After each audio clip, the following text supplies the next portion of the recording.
The sound of splashing turned into frantic thrashing as screams echoed across the luxurious estate. From the balcony, Margaret Kingsley watched in horror. Her disabled daughter, Lily, was sinking beneath the crystal blue water. The guests froze. No one moved. No one wanted to get involved. Then, without hesitation, a teenage boy sprinted from the far edge of the property, dove in, and pulled Lily to the surface. As the child coughed water and gasped for air, Margaret's eyes locked on the rescuer, the black janitor's son. Why had no one else acted? Comment your city if you're watching. Margaret Kingsley lived in a world of excess, marble halls, manicured gardens, and private galas attended by the city's elite. Her daughter Lily, born with cerebral palsy, was her most precious treasure. Though Lily's life required constant care, Margaret ensured her days were filled with beauty: a heated pool, therapists, and custom-built mobility aids. On that warm Saturday, the estate was buzzing. Politicians, business partners, and socialites filled the backyard for a charity fundraiser. The pool glistened under the sun, more of a centerpiece than a play area. Lily sat nearby, her wheelchair shaded under an umbrella, smiling shyly at passing guests. But beneath the champagne and laughter, an invisible barrier lingered. The black staff moved silently in the background. Cleaners, servers, the janitor, never mingling with the guests. And no one noticed when Lily's wheelchair brakes slipped loose. It happened in an instant. The wheelchair rolled forward, the rubber tires catching no resistance on the smooth stone. A faint splash barely cut through the chatter. Margaret turned, her smile freezing into horror as she saw Lily submerged. Her small arms flailed weakly before disappearing beneath the shimmering surface. Gasps rippled through the crowd, but no one jumped in. The men in suits stood rooted to the spot, muttering about liability. The women clutched their pearls, some shielding their dresses. Someone shouted for a lifeguard, but there was none. Seconds felt like hours.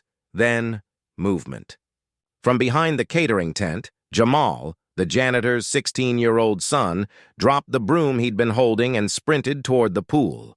Without hesitation, he launched himself into the water, cutting through the cold with strong, urgent strokes. Underwater, he found Lily's limp form and wrapped his arm around her. He kicked hard, fighting the weight of her soaked clothes and the pull of panic. Breaking the surface, he pulled her head above water, coughing himself but keeping her steady. He swam to the shallow end and lifted her into Margaret's trembling arms. Lily sputtered, coughing up water before breathing raggedly. She was alive. But instead of rushing to thank him, Margaret's guests whispered, their eyes narrowing as if the heroism they'd just witnessed somehow didn't fit the picture of the evening. Margaret looked at Jamal, his soaked shirt clinging to his frame, his chest heaving, and felt a wave of gratitude mixed with shame. No one else, not one of her wealthy, educated friends, had moved. Only the boy from the staff. Quarters had acted, but before she could speak, one of the guests muttered, "Well, I hope the pool filter isn't ruined." Another smirked and said, "Insurance will cover it." Margaret's stomach churned. They were worried about property, not the life just saved.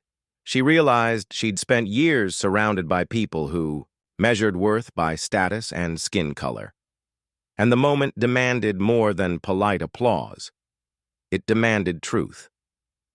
In front of the entire gathering, Margaret took Jamal's hand and raised it high. "This young man saved my daughter's life," she said, her voice sharp with conviction. "If you can't see the hero standing here because of the color of his skin, you don't deserve to be here." The guests shifted uncomfortably, some leaving in silence. Others clapped, hesitant but sincere. Jamal's father, standing at the back, wiped his eyes. Margaret knew she couldn't undo years of prejudice in one afternoon, but she could start in her own home, by hiring Jamal as Lily's swimming aide, by breaking down the invisible lines that had kept them apart.